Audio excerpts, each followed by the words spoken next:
ರೈತರನ್ನ ದಾರಿ ತಪ್ಪಿಸುವ ಮತ್ತು ಅವರಿಗೆ ಅನ್ಯಾಯ ಮಾಡುವ ಕೆಲಸ ಯಾರು ಮಾಡಬಾರದು ಎಂದು ಜಿಲ್ಲಾ ಹಾಪ್ ಕಾಮ್ಸ್ ಮತ್ತು ಸಿರುಗುಪ್ಪ ಎಪಿಎಂಸಿ ಮಾಜಿ ಅಧ್ಯಕ್ಷ ಆಗಲೂರು ಮಲ್ಲನಗೌಡ ತಿಳಿಸಿದರು. ಬಳ್ಳಾರಿ ಜಿಲ್ಲೆಯ ಸಿರುಗುಪ್ಪ ತಾಲೂಕಿನ ಸಿರಗೇರಿ ಗ್ರಾಮದಲ್ಲಿ ಪ್ರಾಥಮಿಕ ಕೃಷಿ ಪತ್ತಿನ ಸಹಕಾರ ಸಂಘದ ನಿರ್ದೇಶಕ ಚುನಾವಣೆಗೆ ನಾಮಪತ್ರ ಸಲ್ಲಿಸಿ ಮಾತನಾಡಿದ ಅವರು, ಸಿರಿಗೆರೆ ಗ್ರಾಮದ ಸೊಸೈಟಿಯಲ್ಲಿ ಸಮರ್ಪಕವಾಗಿ ಆಡಳಿತ ನಡೆಯುತ್ತಿಲ್ಲ.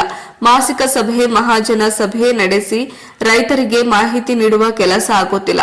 ರೈತರಿಗೆ ರಿಯಾಯಿತಿ ದರದಲ್ಲಿ ಗೊಬ್ಬರ, ಔಷಧಿ ಒದಗಿಸುವುದು ಕನಸಿನ ಮಾತಾಗಿದೆ.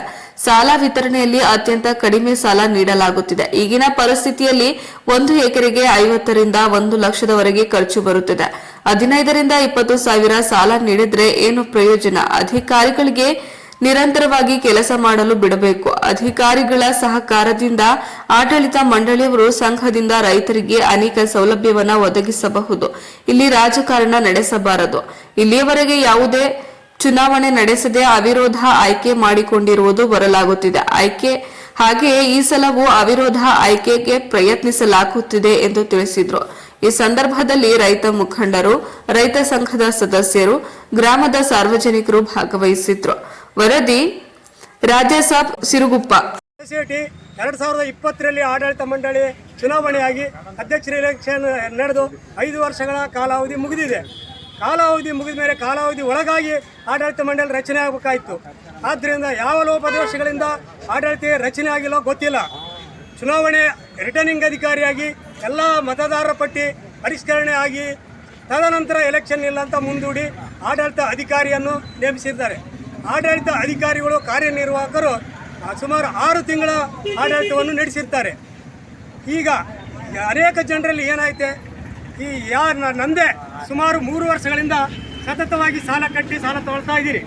ನಮ್ಮದೇ ಮತದಾರರ ಪಟ್ಟಿಯಲ್ಲಿ ಹೆಸರಿಲ್ಲದಕ್ಕಾಗಿ ನಾನು ಯಾಕೆ ಹೆಸರಿಲ್ಲ ಅಂತಂದು ಕೂಡ ಇಲ್ಲಿ ಕೇಳಲಿಲ್ಲ. ಸಂಬಂಧಪಟ್ಟ DR ಕಚೇರಿಗೆ ಹೋಗಿ ಸ್ವಾಮಿ ನಂದು ಯಾಕೆ ಹೆಸರು ತೆಗೆದಿದ್ದೀರಿ ಅಂತ ಕೇಳಿದೆ.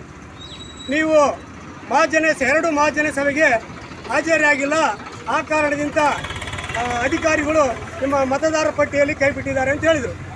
ಸ್ವಾಮಿ 2020ರಿಂದ 2025ರೊಳಗೆ ಎಷ್ಟು ಮಹಾಜನ ಸಭೆ ನಡೆದಿದ್ದಾವೆ ನಮ್ಮ ಸೊಸೈಟಿಯಲ್ಲಿ ಅಂತ ಕೇಳಿದೆ.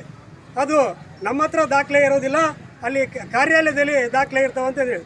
ನನಗೆ ತಿಳಿದ ಮಟ್ಟಿಗೆ 2020ರಲ್ಲಿ ಏನಾಯ್ತಪ್ಪ ಅಂತಂದರೆ ಕೊರೋನಾ ಒಂದು ಸಂದರ್ಭ ಇದ್ದಾಗ ಯಾವುದೇ ಮಹಾಜನ ಸಭೆಯನ್ನು ಕರೆದಿಲ್ಲ, ಯಾವುದೇ ಅಧಿಕಾರಿ ಇರೋದಿಲ್ಲ. ಹಿಂದಿನ ಮಹಾಜನ ಸಭೆ ನಡೆದಿದೆ ಅಂತಂದೇಳಿ ಒಂದು ದಾಖಲೆ DR ಆಫೀಸ್ನೇ ತೋರಿಸಿದ್ರು. 273 ಮಂದಿ ಮಾತ್ರ ಮಹಾಜನ ಸಭೆಗೆ ಅಟೆಂಡ್ ಆಗಿದ್ದಾರೆ ಅಂತ ದಾಖಲೆ ಇದೆ. 270 ಮಂದಿ ಮಾತ್ರ ನೋಟಿಸ್ ಕೊಟ್ರ ಅಥವಾ ಪೇಪರ್ ನೋಡಿ ಮೂಲಕ ಬಂದರಂತ ಇದುವರೆಗಾಗಿ DR ಅವರು ಮಾಹಿತಿ ಕೊಟ್ಟಿಲ್ಲ. ನಮ್ಮೂರಿನಲ್ಲೇ ಕೆಲವು ರೈತರು, ಕೆಲವೊಂದು ಮುಖಂಡರು ಈ ರೀತಿ ಲೋಪದೋಷಗಳಾಗ್ತಾ ಇದ್ದಾವೆ. ಈ ಮಹಾಜನ ಸಭೆಗೆ ಅಟೆಂಡ್ ಆಗಿಲ್ಲ ಅಂತಂದೇಳಿ ನೀವು ಯಾರ್ಯಾರು ರೈತರನ್ನ ತೆಗಿಮಾಡ್ರಿ, ಈ ಲೋಪದೋಷಗಳನ್ನು ಸರಿ ಮಾಡ್ಬೇಕಂತಂದೇಳಿ ಅರ್ಜಿ ಕೊಟ್ಟಿದ್ದಾರೆ ನಿಮ್ಮೂರವ್ರ ಗೌಡ್ರೆ ಮುಖಂಡರು ಅಂತಂದೇಳಿ ಅಲ್ಲಿ DR ಸಾಹೇಬರು ಹೇಳಿದರು.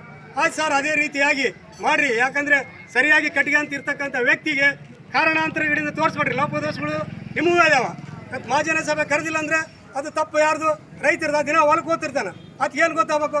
ಪೇಪರ್ ಆದ್ರೆ ನಮ್ಮಂಥವ್ರು ಓದ್ತೀವಿ, ಹೊಲಕ್ಕೆ ಹೋದರೆ ಅದು ಎಲ್ಲಿ ಓದಬೇಕು? ಹಂಗಾಗಿ ಯಾರನ್ನ ಕೈಬಾರ್ದು ಸರ್ ಅಂತ ನಾನು ಕೂಡ ಅವ್ರಿಗೆ ಗಮನಕ್ಕೆ ಕೇಳಿದೆ. ಆದರೂ ಅವ್ರು ಏನು ಹೇಳಿದ್ರು, ನಿಮ್ಮ ಕಾರ್ಯನಿರ್ವಾಹಕರು ಮಾಡಿದ್ದೀವಿ, 270 ಮಂದಿ ಅಟೆಂಡ್ ಆಗಿದ್ದಾರೆ ಅಂತ ಕೊಟ್ಟಿದ್ದಾರೆ ಅಂದರು. ಸ್ವಾಮಿ ಅದಕ್ಕೆ ಪೂರಕವಾದ ದಾಖಲಾತಿಗಳು ಕೇಳಿದ್ರೆ ನಾವು ಆಮೇಲೆ ತಗೊಂಡು ಕೊಡ್ತೀವಿ ಅಂತಂದು ಹೇಳಿದ್ದಾರೆ. ಆದ್ದರಿಂದ ನಾವು ಕೂಡ 1 ವರ್ಷ ನಾನು ಅನೇಕ ಸಹಕಾರಿ ಇಲಾಖೆಯಲ್ಲಿ ಇವತ್ತು ಅಧ್ಯಕ್ಷನಾಗಿ ಕಾರ್ಯನಿರ್ವಾಹಕನಾಗಿ ಅನೇಕ ಕೆಲಸ ಮಾಡಿದ್ದೀನಿ. ನಮ್ಮೂರಲ್ಲಿ ಇವತ್ತು